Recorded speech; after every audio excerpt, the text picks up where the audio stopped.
तो आज का जो सेशन है वो है एनसीईआरटी क्वेश्चन सॉल्यूशन सेशन। इस सेशन को मिस मत कीजिए और अंत तक बैठिए। इसका फायदा क्या होने वाला है आपको, क्योंकि हम पढ़ बहुत लेते हैं लेकिन क्वेश्चन कैसे सॉल्व करें, हम क्वेश्चन का इनिशिएशन कैसे करें, क्वेश्चन पे सोचे कैसे, ये सारी बात हम अपने टीचर के साथ सीखते हैं।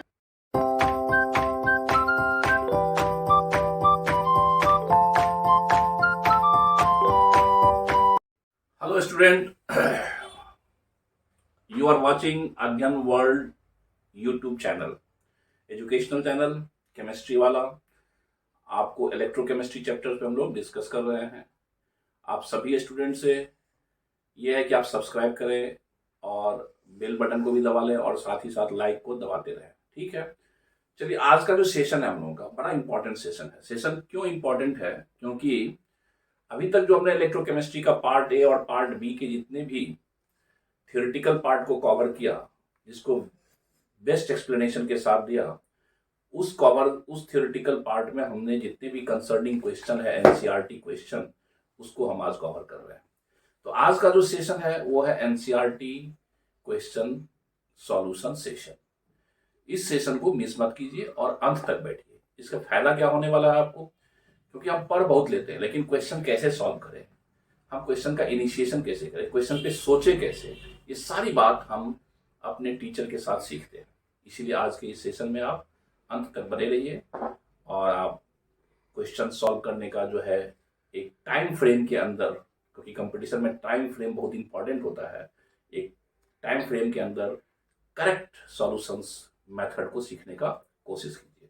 चलिए, हम लोग पार्ट बी में कंडक्टेंस थे। पार्ट ए का हम लोग आपको क्वेश्चन एनसीईआरटी क्वेश्चंस आपको ऑलरेडी लिंक में है।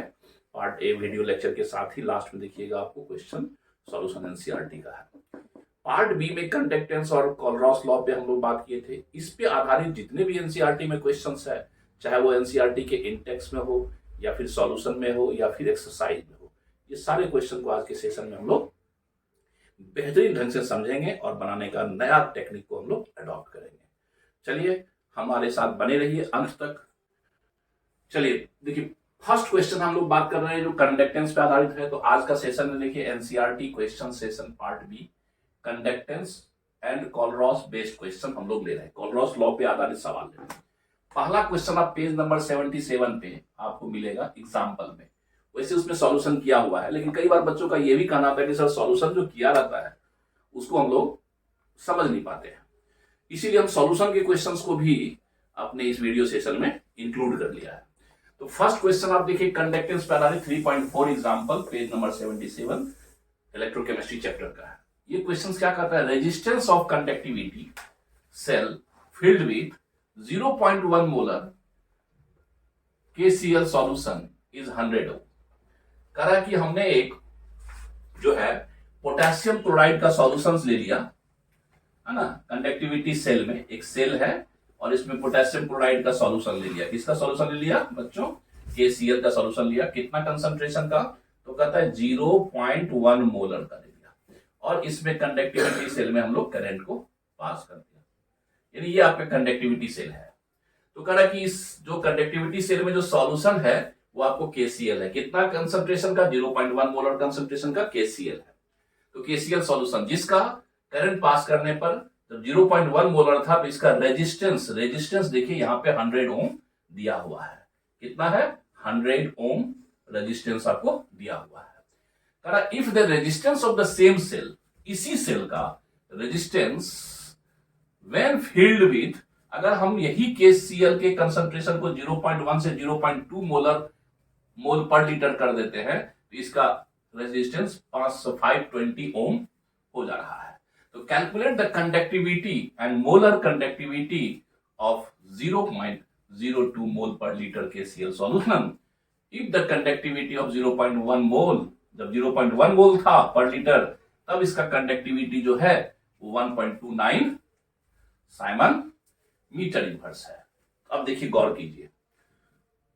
अब इसको बनाने के लिए हमें सिंपली देखना है कि हमें क्या निकालना है। तो सबसे पहले कह रहा है हमें निकालना है आपको क्या, कैलकुलेट द कंडक्टिविटी। कंडक्टिविटी का मतलब होता है, आपने पढ़ा होगा कापा। तो फर्स्ट रिक्वायरमेंट क्या है, हमें कंडक्टिविटी चाहिए। क्या चाहिए, कंडक्टिविटी। कंडक्टिविटी का मतलब कापा, हमें कापा निकालना है। क्या निकालना है बच्चों? कापा। तो कापा के लिए आपको फॉर्मूला पता ही है, क्या है? Cell constant by resistance. Okay, अब देखिए जब 0.1 मोलर था, जब क्या था? व्हेन 0.1 मोलर KCl था, तब उस केस में रेजिस्टेंस कितना था? देखिए 100 ओम, और सेल कांस्टेंट और कापा कितना था? स्पेसिफिक 1.29। तो अगर हम यहाँ पे सेल कांस्टेंट निकाल लें, क्या निकाल लें? सेल कांस्टेंट, तो कापा इंटू रेजिस्टेंस, कापा इंटू रेजिस्टेंस, कापा इंटू रेजिस्टेंस। एक चीज तो गारंटी है, सेल कांस्टेंट चाहे इसमें 0.1 मोलर KCl रखें, चाहे 0.2 मोलर रखें, चाहे 0.5 मोलर रखें, कंसंट्रेशन कितनों भी रखें, लेकिन सेल कांस्टेंट नहीं बदलने वाला है। क्या नहीं बदलने वाला है बच्चों? सेल कांस्टेंट नहीं बदलने वाला है। तो हम लोग पहले क्या करेंगे? इसका सेल कांस्टेंट निकाल लें। क्यों निकालना है आपको सेल कांस्टेंट? ताकि हम कंडक्टिविटी निकालें या मोलर कंडक्टिविटी, तब बिना सेल कांस्टेंट का नहीं होगा। तो सेल कांस्टेंट निकालने के लिए, यानी जी, जिसको हम लोग सिंबल दिए थे, याद होगा फॉर्मूला, हमें क्या निकालना है? जी सेल कांस्टेंट। तो इसमें हम लोग क्या करेंगे सेल कांस्टेंट के लिए? आपको याद होगा ये कापा और इंटू, यानी kappa equal to cell constant by resistance, इसीलिए सेल कांस्टेंट इक्वल टू क्या हो जाएगा आपको? Kappa into resistance. Okay, kappa कितना है देखिए, जबकि 0.1 मोलर है, तो कापा देखिए यहां पे दिया हुआ कंडक्टिविटी कितना? 1.29। लेकिन यहां यूनिट पे ध्यान दीजिए, साइमन मीटर इनवर्स। ओके, और रेजिस्टेंस कितना है? 100। रेजिस्टेंस कितना है? 100। तो ये कापा यहां पे कितना हो गया? जब 0.1 मोलर था तो 129 साइमन, है ना, कापा साइमन, और ये हो जाएगा आपको सेल कांस्टेंट साइमन ने, तो ये हो जाएगा metre inverse. Cell constant is इतना मीटर इनवर्स। अगर हम इसको सेंटीमीटर में ले लें तो देखिए सेंटीमीटर में यही हो जाएगा 1.29 सेंटीमीटर इनवर्स। सेल कांस्टेंट आपने इसका निकाल लिया। क्या निकाल लिया बच्चों? Cell constant. क्यों निकाल लिया? क्योंकि अब हमें निकालना है दो ही चीज, एक तो इसका कंडक्टिविटी निकालना, दूसरा मोलर कंडक्टिविटी। लेकिन बिना सेल कांस्टेंट का ना तो कंडक्टिविटी निकलेगा ना तो मोलर कंडक्टिविटी। सेल कांस्टेंट आपने निकाल लिया, ठीक है। अब देखिए सेल कांस्टेंट निकालने के बाद हमें इसका निकालना है कंडक्टिविटी। अब क्या निकालना है? कंडक्टिविटी। क्योंकि सर कंडक्टिविटी तो दिया हुआ है, ये दिया हुआ है तब जब 0.1 मोलर था। अब हमें कंडक्टिविटी कब चाहिए? जब 0.02 मोलर है। ओके, तो कंडक्टिविटी अब हमको निकालना है इसका। तो कापा बराबर क्या हो जाएगा? देखिए कापा बराबर हो जाएगा 1/r इंटू एल बाय ए, या एल बाय ए को याद ही है, चूंकि हम लोग एल बाय ए को क्या बोलते थे? याद है, सेल कांस्टेंट। अब देखिए अगर हमें कापा अब निकालना है कब? इसी का, कब? जब 0.02 है। तो देखिए क्या करेंगे इसको हम लोग? सेल कांस्टेंट अब बाय रेजिस्टेंस। सेल कांस्टेंट कितना है? देखिए 1.29 सेंटीमीटर इनवर्स, और रेजिस्टेंस कितना है? देखिए 520। कब? जब 0.02 है तब। तो 520 ओम।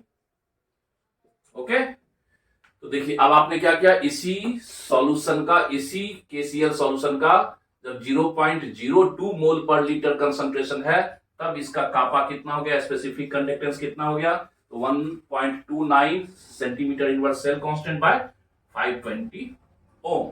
इसका वैल्यू कैलकुलेट आप करेंगे तो ये आपको मिल जाएगा, देख लीजिए 0.00248, ये हो जाएगा साइमन सेंटीमीटर इनवर्स। तो सेल कांस्टेंट इसी KCl सॉल्यूशन का 0.0248 साइमन सेंटीमीटर इनवर्स मिला। कब? जबकि कंसंट्रेशन 0.02 था। सेल कांस्टेंट यानी कंडक्टिविटी आपने निकाल लिया, ठीक है। अब दूसरा कह रहा है मोलर कंडक्टिविटी। देखिए हम इसको मिटा देते हैं। कंडक्टिविटी तो आपने निकाल लिया जब 0.02 मोलर था। अब हमें चाहिए मोलर कंडक्टिविटी इसी का, तो कापा और इंटू 1000 अब by molarity. Okay, 0.02 molar concentration पे स्पेसिफिक कंडक्टेंस कितना है? देखिए 0.0248 इंटू 1000 और बाय मोलरिटी यहां पे कितना है? 0.02। तो यहां पे मोलर कंडक्टिविटी, अब इसको कैलकुलेट कीजिए तो आपको ये मोलर कंडक्टिविटी जो आ जाएगा, इसका वैल्यू ये आ जाएगा लगभग, ये वैल्यू देखिए molar conductivity 124 124 Simon centimetre square. तो इस सवाल में आपने क्या देखा, हमें कापा यानी कापा निकालना था, तो ये कितना मिला है 0.00248 और मोलर कंडक्टिविटी कितना मिला है 124 Simon centimetre square mole inverse. ये दोनों ये कब मिला, जब कंसंट्रेशन कितना था when 0.02 मोलर KCl। बस दोनों वैल्यू मिल गया आपको। देखिए नेक्स्ट क्वेश्चन जो है एनसीईआरटी में आपको पेज नंबर 78 पे मिलेगा 3.5 एग्जांपल में। ये भी क्वेश्चन जो है आपको कंडक्टेंस सॉल्यूशन के कंडक्टिविटी और कंडक्टेंस पे बेस्ड है। क्वेश्चंस में देखिए क्या कर रहा है कि electrical resistance of A column, column का मतलब होता है सिलेंड्रिकल, ऑफ 0.05 मोल पर लीटर सोडियम हाइड्रोक्साइड सॉल्यूशन। यानी एक कॉलम में 0.05 मोल पर लीटर सोडियम हाइड्रोक्साइड सॉल्यूशन भरा हुआ है।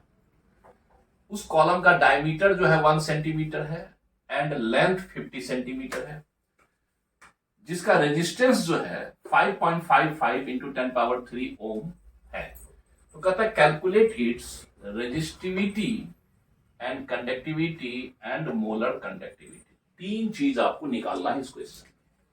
देखिए फर्स्ट रिक्वायरमेंट क्या है इसमें, देखिए रेजिस्टिविटी। याद होगा रेजिस्टिविटी के लिए हम लोग बोले थे, तो रेजिस्टेंस यानी ओम्स का law, resistance is equal to resistivity into what, length upon cross sectional area. तो यही रेजिस्टिविटी है रो, तो रेजिस्टिविटी होगा resistance into area cross section area by length. अब देखिए रेजिस्टेंस आपको दिया हुआ कुछ नहीं, वैल्यू पुट कर दीजिए। रेजिस्टेंस कितना है देखिए 5.55 इंटू 10 पावर 3 ओम।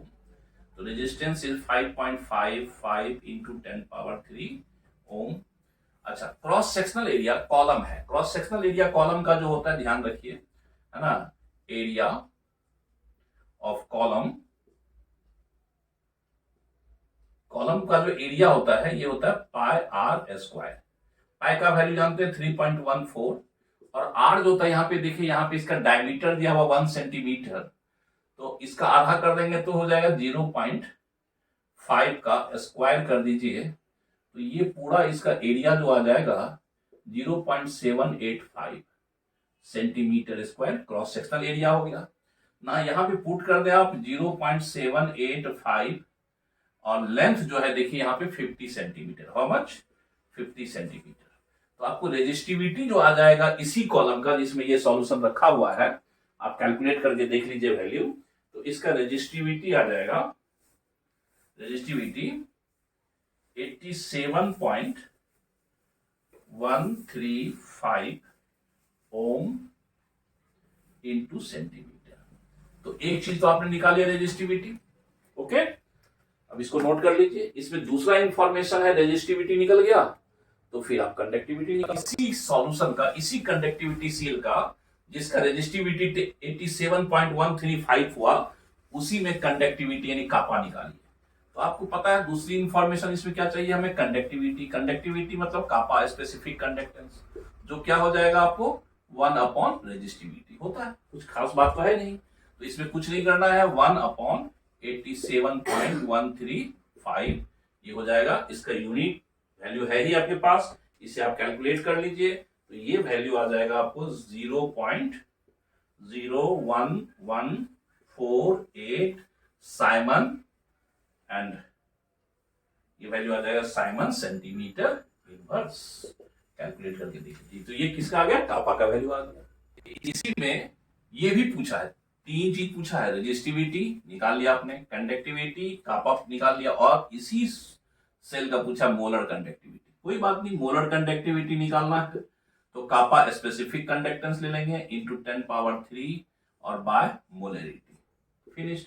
कापा अभी आपने निकाला, कितना था कापा का वैल्यू रख दीजिए, स्पेसिफिक कंडक्टिविटी, तो कापा था आपको 0.01148 इंटू 10 पावर 3। अब मोलरिटी देखिए सॉल्यूशन का कितना है आपके पास, 0.05, यही हो गया मोलर कंडक्टिविटी। इस वैल्यू को कैलकुलेट कर लीजिए, आपको वैल्यू मिल जाएगा कितना, हाउ मच, तो 229.6 Simon into centimetre square mole inverse. देखिए ये क्वेश्चन जो 3.5 का बड़ा इंपॉर्टेंट है, एक ही क्वेश्चन में तीन तीन इंफॉर्मेशन पूछा है और तीनों डायरेक्ट फार्मूला बेस्ड है, तो ये आपको एग्जांपल फिनिश्ड। देखिए एक बड़ा इंपॉर्टेंट क्वेश्चन है और ये क्वेश्चंस आपको एनसीईआरटी में दिया हुआ है 80 पेज पे, 3.6 एग्जांपल का क्वेश्चन है। इसमें कह रहा है ग्राफ बेस्ड आधारित सवाल है, ग्राफ पे आधारित सवाल है। ये जो प्रश्न है, ये जो क्वेश्चन है, आपको एक बड़ा फेमस इक्वेशन बताए थे, याद होगा आपको प्रीवियस वीडियो सेशन में, ओसेंगर Huckel Debye equation. ओसेंगर Huckel Debye equation, इस इक्वेशन में कंसंट्रेशन और मोलर कंडक्टेंस के बीच रिलेशन दिया गया था। तो इसमें क्या किया गया है, कहता है एक केसीएल का सॉल्यूशन है, the molar conductivity of KCl solution at different concentration at 298 Kelvin are given below। यानी KCl के एक डिफरेंट कंसंट्रेशन पे KCl के डिफरेंट कंसंट्रेशन पे, देखिए ये चार अलग अलग कंसंट्रेशन है, इस पे इसका मोलर कंडक्टिविटी दिया हुआ है, मोलर कंडक्टिविटी दिया हुआ है। ओके, तो कह रहा कि आप हमें इस डाटा को देखते हुए हमें इसका मोलर कंडक्टिविटी इनफाइनाइट डाइल्यूशंस पे बताइए, और ये जो A है फॉर KCl, ए क्या है, ये दो चीज का वैल्यू कैलकुलेट कीजिए। अब देखिए यहां पे ये जो डाटा दिया गया है, ये डाटा को हम लोग किस पे बेस्ड है, देखिए तो data based on Onsager Huckel Debye equation. याद होगा कौन सा इक्वेशन था, molar conductivity at certain concentration is equal to molar conductivity at infinite dilution minus A under root C। याद होगा, इसको कई जगह हम लोग बीबी लिखते थे, क्या लिखते थे। तो ये जो इक्वेशंस है, यही KCl के लिए दिया हुआ है। इस इक्वेशन में ये देखिए ये वैल्यू दिया हुआ है अलग अलग कंसंट्रेशन पे, ये दिया हुआ है, ये मांग रहा है आपको इनफाइनाइट डाइल्यूशंस पे, और ये मांग रहा है दो चीज। तो ये इक्वेशन क्या है, ये y पे आ जाएगा स्ट्रेट लाइन इक्वेशन, ये देखिए इंटरसेप्ट हो जाएगा आपको ग्राफ का, और ये जो है ग्राफ का स्लोप हो जाएगा, क्या हो जाएगा, स्लोप, यानी m, और ये x हो जाएगा। ओके, तो इसमें ग्राफ प्लॉट किया गया है किसके बीच, तो इसमें ग्राफ जो प्लॉटेड है, ग्राफ जो प्लॉट किया गया है बिटवीन किसके बीच किया गया है, तो मोलर कंडक्टेंस एंड कंसंट्रेशन के बीच, यानी अंडर रूट ऑफ कंसंट्रेशन, इसी के बीच ग्राफ प्लॉट किया गया है। तो ये ग्राफ कैसा आएगा, स्ट्रेट लाइन आया, कैसा आया है, स्ट्रेट लाइन आया। तो कहता है हमें A का वैल्यू बताइए और इसका वैल्यू बताइए। अब इसके ग्राफ को देख करके हम लोग वैल्यू निकाल सकते हैं। तो बताइए इसका जो वैल्यू होगा, किसका, ये निकालना है, और ये दो चीज निकालना है हम लोग को। ठीक है, इस क्वेश्चन को समझ गया क्या कर। अब देखिए हम इसको कैसे सॉल्व करते हैं। और देखिए ग्राफ जो प्लॉट किया गया है, ये किसके बीच ग्राफ है, देखिए ग्राफ प्लॉट किया गया, आपको ध्यान रखिए किसके बीच, ओसेंगर हाकल डिबाय इक्वेशंस में। तो इस पे लिया गया है y एक्सिस पे molar conductance of the solution, और इस पे लिया गया है कंसंट्रेशन का स्क्वायर रूट।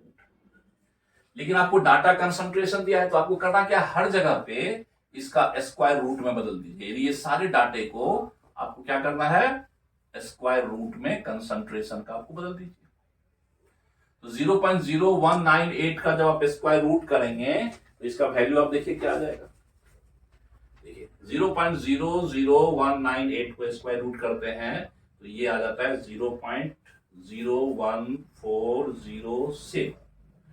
तो इस पे ये कंडक्टिविटी, यानी कंसंट्रेशन को आपने स्क्वायर रूट में बदल दिया। 0.00309 को करेंगे स्क्वायर रूट तो 0.01758 आ जाएगा। इस पे अगर आप करेंगे 0.00529 को तो ये वैल्यू आ जाएगा 0.02283। सबको आपने क्या किया, हर कंसंट्रेशन को स्क्वायर रूट, क्योंकि एक्स एक्सिस पे क्या लेना है, स्क्वायर रूट ऑफ कंसंट्रेशन लेना है। 0.00989 जो मोल पर लीटर कंसंट्रेशन है, इसका स्क्वायर रूट क्या आ जाएगा, 0.03145, ये सारे आपने कन्वर्ट कर लिया। तो अगर हम यहां पे देखें तो इसके ग्राफ जब हम लोग प्लॉट करेंगे तो यहाँ पे कंसंट्रेशन का 0 हो गया। तो ये क्या कीजिए, आप इसके ग्राफ को मतलब सेगमेंट्स में तोड़ दीजिए, 1 2 3 4 5 6 7। तो आप 0.05 का आप डिफरेंस लीजिए, 0.05 सी का वैल्यू यहां पे ले लीजिए, 0.05 से बढ़ा दीजिए आप इसको तो 0.10, फिर यहां पे 0.05 बढ़ा दीजिए। ठीक है, तो इस तरह से 0.05 का आप जो है सेगमेंट्स ले लीजिए। सॉरी, यहां पे आपको 0.01, यहां पे आप फिर बढ़ा दीजिए तो 0.015, 0.015, यहां पे हो जाएगा 0.02, यहां पे हो जाएगा 0.025। इस तरह से आप इसको बढ़ा दीजिए।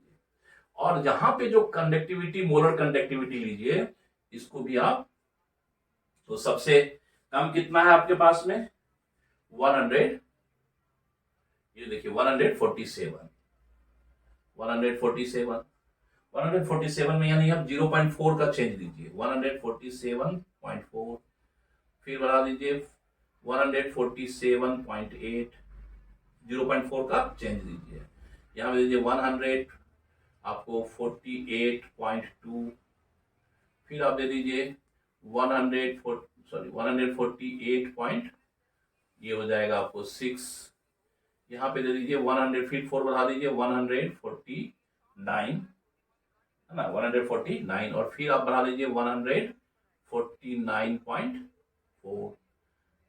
इस तरह से आप फिर 149.8, इस तरह से आप क्या देख रहे हैं कि आप जो है मोलर कंडक्टेंस का जो आप यहाँ पे इंटरवल ले रहे हैं वो 0.4 का इंक्रीमेंट ले रहे हैं, और ये 0.05 का इंक्रीमेंट कंसंट्रेशन ले रहे हैं।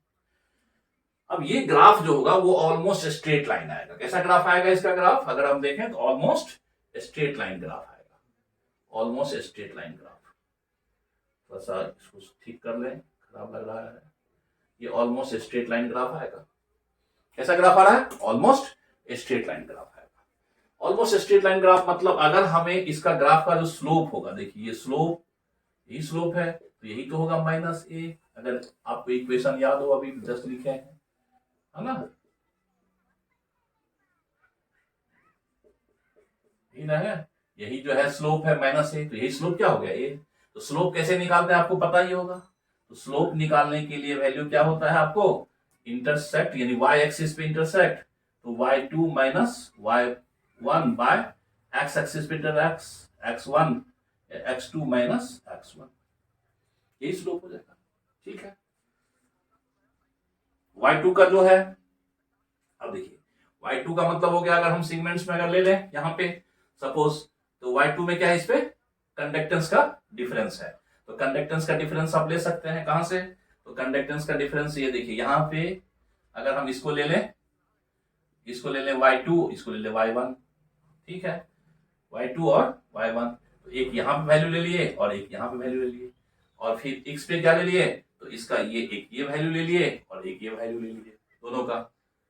ठीक है, तो स्लोप आपको मिल जाएगा, दैट्स वाई स्लोप क्या आ जाएगा, देखिए स्लोप जो है a का वैल्यू ये आ जाएगा 148.61 माइनस 147.09, अब बाय इसमें क्या हो गया 0.01407 माइनस 0.03145, ये देखिए। ठीक है, ये a का वैल्यू आ जाएगा, a मतलब स्लोप जो a आपको मांगा है इसमें। ठीक है, अब a का वैल्यू जब आपको कैलकुलेट कर लिए, तो इसको देखिए कैलकुलेट करके देखिए, तो इस a का value a you will get, तो ये a का वैल्यू मिल जाएगा 87.45, यही है आपको a, मतलब पॉइसंगर इक्वेशन में, यानी KCL के लिए a का वैल्यू कितना हो गया 87.8, यानी स्लोप हो जाएगा, इसका स्लोप निकाल लिया। ठीक है, ओके। अब देखिए, अब हमें निकालना क्या था, तो हमें निकालना था, इसमें हमें ये भी निकालना था molar conductance at infinite dilation KCL के लिए, किसका KCl के लिए ये भी निकालना था, ये क्या होगा वैल्यू। तो आप ऑसेंगर इक्वेशन क्या करता है, at C concentration molar conductance at infinite dilution minus B into C। तो अब देखिए व्हेन, अगर हम मान लीजिए जब कंसंट्रेशन ऑफ C जो हो जाएगा 0, ये यानी 0 यहाँ पे, तो यहाँ पे जो कंडक्टेंस होगा यही क्या होगा, मोलर कंडक्टेंस एट इनफाइनाइट। ठीक है, तो यहाँ पे देखिए इंटरसेप्ट यही हो गया ग्राफ का, जब 0 है तो यही है, तो क्या कहेंगे, अबाउट लगभग 149.8, यानी जिसको आप 150 भी बोल सकते हैं। दिस इज द, अब देखो ये जो एक क्वेश्चन है एग्जाम्पल में 3.7, ये भी एग्जाम्पल है एनसीईआरटी के ही बुक में, इसमें कुछ नहीं है, कोई माथापच्ची नहीं है। कह रहा है कि हमें मोलर कंडक्टेंस बताइए, देखिए इनफाइनाइट डाइल्यूशन, या आप कह सकते हैं limiting molar conductance for CaCl2 and MgSO4 from given data, यानी कुछ इसमें जो आयन है इसका डाटा दिया हुआ है, कहता इसको मानते हुए, इस डाटा को देखते हुए, यानी आयनिक कंडक्टिविटी से आप CaCl2 सॉल्यूशन का दिखाइए और इसका बताइए। तो ये भी क्वेश्चन किस पर बेस्ड है, कोलरॉस लॉ पे बेस्ड है। तो फट से क्या कर दोगे इसका सॉल्यूशन करने में, इक्वेशन बेस्ड ऑन कोलरॉस लॉ। किस पर बच्चों बेस्ड है, ये कोलरॉस लॉ पे बेस्ड है। कोलरॉस लॉ में किसका निकालना है, देखिए पहले हमें निकालना है molar conductance of CaCl2, CaCl2 निकालना है, चाहे आप यहाँ पे 0 लिखिए चाहे इनफाइनाइट लिखिए। तो कोलरॉस ने क्या कहा, आयनिक कंडक्टेंस, देखिए कैल्शियम है ना, एक ही है इसके 1 मोल में, इनफाइनाइट पे प्लस क्लोराइड, तो क्लोराइड देखिए इसके कोएफिशिएंट CaCl2 में 2 है, तो इसका मतलब क्लोराइड का जो आयनिक कंडक्टेंस होगा उसको 2 से मल्टीप्लाई कर देंगे, है ना। अब देखिए कैल्शियम का डाटा दिया हुआ है, कितना, हाउ मच, तो कैल्शियम का दिया हुआ है 119.0 प्लस क्लोराइड का कितना दिया हुआ है, देखिए 76.3 इंटू 2, आप इसे कैलकुलेट कर दीजिए, ऐड कर दीजिए, तो कैल्शियम क्लोराइड का आपको निकल जाएगा, कितना निकलेगा, देखिए 271.6 साइमन सेंटीमीटर स्क्वायर समथिंग, जो यूनिट है आप लिख लीजिए, जगह नहीं है, ओके। तो ये 271.6 किसका आ गया, कैल्शियम क्लोराइड का लिमिटिंग, मोलर लिमिटिंग कंडक्टेंस आ गया, ओके। इसी तरह से आपको पूछेगा, अभी मिटा देते हैं इसको, देख लीजिए कोलरॉस लॉ पे है। इसी तरह से मैग्नीशियम क्लोराइड का पूछेगा, तो कोई दिक्कत नहीं है, मैग्नीशियम क्लोराइड का भी हम लिमिटिंग,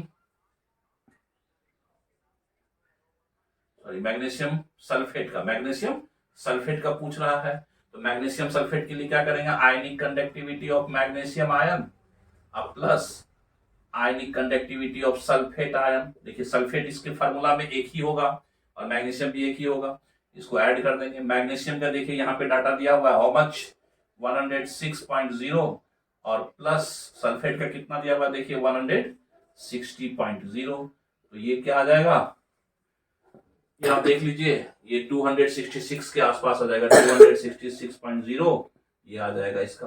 तो दोनों का वैल्यू निकाल लिए, बहुत सिंपल सा क्वेश्चन था, बहुत मुश्किल क्वेश्चन, ये डायरेक्ट फार्मूला बेस्ड क्वेश्चन। देखिए अब ये क्वेश्चन नंबर जो है ये आपको इंटेक्स के एक्सरसाइज 3.8 में आपको 82 पेज नंबर पे क्वेश्चन मिलेगा। ये क्वेश्चन कोलरॉस लॉ का ही एप्लीकेशन से आपको याद होगा। किसी वीक इलेक्ट्रोलाइट का कंडक्टेंस हम निकाल सकते हैं किसी स्ट्रॉन्ग में, तो देखिए 3 इलेक्ट्रोलाइट है, NaCl, HCl और सोडियम एसीटेट, इसको बोलते हैं सोडियम एसीटेट, देखिए AC का मतलब एसीटेट, ठीक है। और इसका दिया हुआ वैल्यू, यानी 3 इलेक्ट्रोलाइट जो स्ट्रॉन्ग इलेक्ट्रोलाइट है इसका लिमिटिंग मोलर कंडक्टेंस दिया हुआ है, आपको मांग रहा है एसिटिक एसिड इसका। तो इसमें याद है हम लोग बात किए थे कि इस बेसिस पे जब किसी वीक इलेक्ट्रोलाइट का लिमिटिंग मोलर कंडक्टेंस पूछ रहा है, निकाल रहा है, तो आप क्या करेंगे, जिसका कंडक्टिविटी निकाल रहा है उसका पहले कोलरॉस लॉ इक्वेशन लिखेंगे और जिसका दिया हुआ है फिर उसका कोलरॉस लॉ इक्वेशन लिखेंगे। तो हमें निकालना किसका है, देखिए तो फट से आप दिमाग लगाइए यहाँ पे, तो मोलर कंडक्टेंस निकालना है हमें HAC, देखिए HAC लिखते हैं, इसको बोलते हैं एसिटिक एसिड, क्या बोलते हैं इसको, एसिटिक एसिड। कहाँ निकालना है, इनफाइनाइट पे। तो इसके लिए हमें क्या क्या चाहिए भाई, देखिए ionic conductivity of H plus ion अब plus ionic conductivity of acetate ion, ये 2 वैल्यू चाहिए। अब आपको दिमाग लगाना है कि ये जो H प्लस आयन है और ये जो एसीटेट है, ये जिस में होगा उसको ऐड करेंगे, जो नहीं होगा उसको सब्सट्रैक्ट करेंगे। देखिए H प्लस आयन यहाँ पे मिल जाएगा और एसीटेट आयन यहाँ पे मिल जाएगा, है ना। तो हम इसको मोलर कंडक्टेंस निकालना है, लिमिटिंग मोलर कंडक्टेंस किसका, एसिटिक एसिड का, HAC, ठीक है। तो देखिए H कहां से मिलेगा, इसलिए मोलर कंडक्टेंस किसका ले लेंगे हम लोग, HCl का ले लेंगे, किसका ले लेंगे, HCl का। इसमें ऐड किसको कर देंगे, देखिए इसमें एसिटेट आयन है, यहाँ पे एसिटेट आयन है, तो मोलर कंडक्टेंस ऑफ हम लोग सोडियम एसिटेट को ऐड कर देंगे। और देखिए इसमें माइनस किसको करेंगे, जो इसमें जैसे क्लोराइड है और एसिटेट है, तो देखिए ये सोडियम क्लोराइड वाले को माइनस कर देंगे, तो मोलर कंडक्टेंस ऑफ NaCl को आप इसमें माइनस कर दीजिए, सारा वैल्यू रख दीजिए। HCl का वैल्यू देखिए कितना है, 425.9 प्लस सोडियम एसिटेट का कितना है, देखिए सोडियम एसिटेट का आपको है 91, अब माइनस कर देंगे 126.4, यही हो जाएगा आपको, क्योंकि बताए थे कॉमन आयन वाले को ऐड और सब एक सब्सट्रैक्ट करेंगे, ठीक है। अब इसी का वैल्यू आप कैलकुलेट करके देखिए, you will get 390.5 Simon centimetre square mole inverse. देखिए कितना पलक झपकते क्वेश्चन बन गया, ओके। लिख लीजिए इसको। देखिए ये जो क्वेश्चन है 3.9, ये भी 82 पेज पे ही है, एनसीईआरटी के ही बुक में। क्वेश्चंस में आपको मांगा क्या है, ये भी कोलरॉस लॉ के ही एप्लीकेशन पे, याद होगा 7-8 एप्लीकेशन कोलरॉस लॉ का हम लोग वीडियो सेशन में बताए थे आपके साथ, जिसमें से एक तो था वीक इलेक्ट्रोलाइट के कंडक्टेंस निकालने का, लिमिटिंग मोलर लिमिटिंग कंडक्टेंस निकालने का मेथड स्ट्रॉन्ग से, और एक था डिग्री ऑफ डिसोसिएशन। देखिए तो कह रहा है क्या, द कंडक्टिविटी ऑफ 0.001028 मोल पर litre acetic acid is this, यानी कापा दिया हुआ है, देखिए यूनिट से भी पहचान लीजिए। कई बार क्वेश्चन में यह भी कहता है कि अगर केमिस्ट्री में खास करके कोई भी वैल्यू जो दिया हुआ है वो किस तरह का क्वांटिटी है, ये पकड़ में अगर नहीं आए तो उसके यूनिट को देख करके पता लगा लीजिए कि वो किस तरह का क्वांटिटी है। तो जैसे यहां पे देखिए दिया हुआ है साइमन्स सेंटीमीटर इनवर्स, इसका मतलब ये कापा है, ये क्या है बच्चों, कापा है। Calculate the dissociation constant if this and this acetic acid, यानी इसका लिमिटिंग मोलर दिया हुआ है कोलरॉस लॉ से, डिसोसिएशन कांस्टेंट हमको निकालना है। क्या निकालना बच्चों, डिसोसिएशन कांस्टेंट। डिसोसिएशन कांस्टेंट याद होगा, चूंकि ये एसिटिक एसिड है तो के लिखते हैं आईडी इक्विलिब्रियम में, और ऑस्टवाल साहब का इक्वेशन था C alpha square by 1 minus alpha. तो अगर हमें के निकालना है तो अल्फा चाहिए, क्या चाहिए बच्चों, अल्फा। अब अल्फा नहीं दिया हुआ है तो अल्फा के लिए आपको पता है कंडक्टिविटी सेल से हम निकाल सकते हैं कोलरॉस लॉ एप्लीकेशन से। अल्फा हुआ करता था क्या, उसका molar conductivity at certain concentration by molar conductance at infinite dilution, यही होता है अल्फा, है ना। देखिए मोलर कंडक्टेंस ये दिया हुआ है आपको कितना, 390.5, किसका, एसिटिक एसिड का, ये दिया हुआ है। आपको क्या चाहिए, molar conductance eight certain concentration, तो ये क्या होगा, कापा इंटू 1000 बाय मोलरिटी। कापा कितना है, देखिए ये कापा स्पेसिफिक कंडक्टेंस यहाँ पे डायरेक्ट दिया हुआ है, तो 4.95 into 10 to the power -5 into 10 power 3, ये 1000 को। अब मोलरिटी कितना है, देखिए 0.00128 दिया हुआ है। इससे क्या हो गया, ये वैल्यू निकल गया। आप इसे कैलकुलेट कर लीजिए, देखिए कितना आ रहा है मोलर कंडक्टेंस ऑफ किसका, acetic acid at this concentration, है ना। तो इसे आप कैलकुलेट कीजिए, तो ये आपको आ जाएगा 48.15, ये molar conductance Simon centimetre square. Did you gate, क्या निकल गया आपको, कंसंट्रेशन से मोलर कंडक्टेंस आपको निकल गया। अच्छा ये तो डायरेक्ट दिया हुआ है, अब कितना टाइम लगेगा भाई आपको अल्फा निकालने में, फट से अल्फा निकाल लिए, यहाँ पे देखिए तो हम लोग अल्फा निकाल लेते हैं। तो अल्फा बराबर क्या हो जाएगा, ये वैल्यू रख दीजिए, ये वैल्यू आपको यहाँ पे मिल गया 48.15, और ये देखिए यहाँ पे दिया हुआ है 390.5, इसे आप कैलकुलेट कर लीजिए, तो ये अल्फा डिग्री ऑफ डिसोसिएशन आ गया, मतलब इतना एसिटिक एसिड टूटा है। तो इसका वैल्यू आप निकाल करके देखिए अल्फा का, तो ये 0.1233 आ रहा है। परसेंटेज में लेंगे तो परसेंटेज में 12 कितना आ जाएगा, अल्फा 12.33% डिसोसिएट हुआ है मात्र एसिटिक एसिड, ओके। अब हमें निकालना क्या था, डिसोसिएशन कांस्टेंट, तो चूंकि हमको अल्फा निकाल लिए यहां से, अब डिसोसिएशन कांस्टेंट में सारा वैल्यू रख दीजिए। C कितना है, तो C है 0.00108 अल्फा कितना है देखिए, यहां आ गया है अल्फा, फ्रैक्शन वाला रखना है आपको 0.1233 बाय 1 माइनस कितना 0.1233। आप इसे के को कैलकुलेट कीजिए, ये भी वैल्यू डिसोसिएशन कांस्टेंट आपको मिल जाएगा। कितना मिलेगा, how much, 1.78 into 10 to the power -5। Did you get? Simple question. Exercise में एक बड़ा इंपॉर्टेंट क्वेश्चन है, थ्योरेटिकल है, इसको आपको जवाब देना है। याद होगा जब हम लोग कंडक्टेंस का फैक्टर पढ़ रहे थे कि कौन कौन फैक्टर पे सॉल्यूशन का कंडक्टिविटी डिपेंड करता है। ओके, कंडक्टिविटी मतलब kappa. Why does the conductivity of a solution decreases with dilution? मतलब हो गया कि सॉल्यूशन में आपने क्या देखा भाई, ये सॉल्यूशन है और इसमें आयन है, कैटायन है और एनायन है, कैटायन और एनायन है।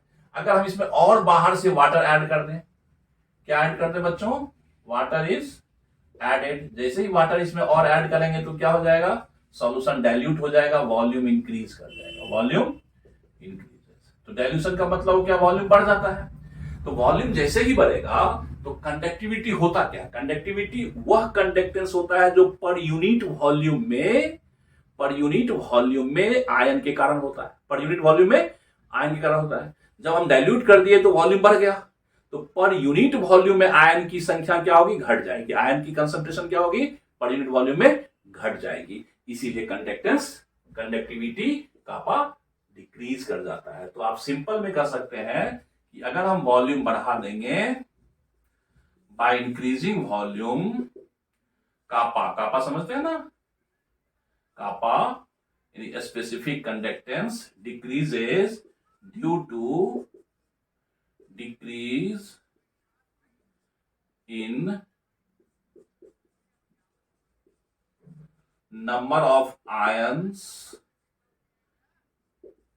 in per unit volume। Per unit volume में नंबर ऑफ आयन क्या होता है, घट जाता है, इसीलिए कापा घट जाता है। तो क्या आपसे पूछेगा, वॉल्यूम बढ़ाने पे कंडक्टिविटी कापा घटता है, जबकि वॉल्यूम बढ़ाने पे कंडक्टेंस बढ़ता है। ध्यान रखिएगा दिमाग में, ये नहीं आप कर सकते हैं, इसको दिमाग में सेट कर लीजिए। वॉल्यूम अगर हम लोग सॉल्यूशन का बढ़ा दिए तो ध्यान रखिए कापा ये जो कंडक्टिविटी है ये तो घटेगा, लेकिन मोलर कंडक्टेंस ये बढ़ेगा, कंडक्टेंस बढ़ेगा। ठीक है, ओके, जवाब आप लिख दीजिए। अब देखिए एक बड़ा इंपॉर्टेंट क्वेश्चन है, ये भी आपको एनसीईआरटी के एक्सरसाइज में है। Suggest a way to determine the limiting molar conductivity value of water. इसको कहते हैं limiting molar conductivity of water. Water very weak electrolyte है, ओके, और वेरी वीक इलेक्ट्रोलाइट का जब हमें लिमिटिंग मोलर कंडक्टिविटी निकालना है तो उसमें हम कोलरॉस लॉ को अप्लाई करते हैं। किसको लॉ अप्लाई करते हैं, कोलरॉस लॉ को। अब वीक इलेक्ट्रोलाइट का निकालने के लिए हम स्ट्रॉन्ग इलेक्ट्रोलाइट का कंडक्टिविटी लेते हैं जिसमें कि कॉमन आयन प्रेजेंट हो। तो इसमें हम वाटर का लिमिटिंग मोलर कंडक्टिविटी निकालने के लिए किस लॉ को अप्लाई करेंगे, कोलरॉस लॉ को। और कोलरॉस लॉ को अप्लाई करके हमें कुछ और स्ट्रॉन्ग इलेक्ट्रोलाइट का वैल्यू चाहिए। तो यहां पे आप जवाब क्या देंगे, देखिए इसका जो आंसर आप लिखेंगे बड़ा सिंपल, बाय अप्लाइंग कोलरॉस लॉ, है ना, from limiting molar conductivity of HCl, NaCl and sodium hydroxide, we can determine molar conductance of water. Why? Water is a weak electrolyte। क्योंकि अभी देखिए वाटर का अगर हमें मोलर कंडक्टिविटी निकालना है लिमिटिंग, तो इसमें कौन कौन आयन आ रहा है, देखिए H+ आयन आ रहा है और हाइड्रोक्साइड आयन आ रहा है, यही तो आ रहा है। अब देखिए H+ आयन कहां पे है आपको, HCl में। हाइड्रोक्साइड आयन कहां पे है आपको, सोडियम हाइड्रोक्साइड में। और क्लोरीन हाइड्रोजन गया तो ये कहां से हट जाएगा, तो इसको हम लोग ये भी लिख सकते हैं क्या, molar conductance of HCl plus molar conductance of इसको सोडियम हाइड्रोक्साइड, अब माइनस किसको कर देंगे, मोलर कंडक्टेंस ऑफ NaCl। हो गया खत्म। तो ये कोलरॉस लॉ का अप्लाई। अब देखिए कंडक्टेंस पे बेस्ड यानी कोलरॉस लॉ पे आधारित या कंडक्टिविटी ऑफ सॉल्यूशन पे आधारित सारे क्वेश्चन एनसीईआरटी के, चाहे वो इंडेक्स में हो, चाहे वो एग्जांपल में हो, चाहे वो एक्सरसाइज में हो, 3 तरह के क्वेश्चन आपको हर चैप्टर में मिलता है। तो ये क्वेश्चंस भी आपको देखिए 3.9 है जो 83 पेज पे है, ये एक्सरसाइज में है। ये भी क्वेश्चन बहुत मुश्किल वाला नहीं है, सिंपल क्वेश्चंस है। कह रहा है कि हमें मोलर कंडक्टेंस आपको 0.025 मोल पर लीटर मिथेनोइक एसिड, कौन सा एसिड है, मिथेनोइक एसिड इज 46.1, यानी इतना कंसंट्रेशन पे इसका कंडक्टेंस जो है 46.1 है। Calculates it's degree of dissociation, यानी आपको निकालना क्या बच्चों, अल्फा निकालना है, what, and degree of dissociation और डिसोसिएशन कांस्टेंट, और दूसरा क्या निकालना है, के, 2 चीज निकालना है कंडक्टिविटी से। तो कहोगे सर बहुत सिंपल है, के निकालने के लिए आपको क्या चाहिए, C alpha square by 1 minus alpha. C दिया हुआ इसका कंसंट्रेशन देखिए यहाँ पे, अल्फा मिल जाए तो काम हो गया। लेकिन अल्फा के लिए हमें क्या करना पड़ेगा, डिग्री ऑफ डिसोसिएशन के लिए इसका molar conductance eight certain concentration, इतना कंसंट्रेशन पे, और by molar conductance at infinite dilution, किसका, मिथेनोइक एसिड का। मिथेनोइक एसिड जानते हैं क्या होता है, CH3COH। Okay, this is methanoic acid.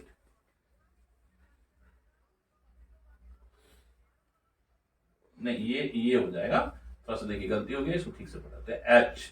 HCOH ये हो गया मिथेनोइक एसिड, करेक्ट।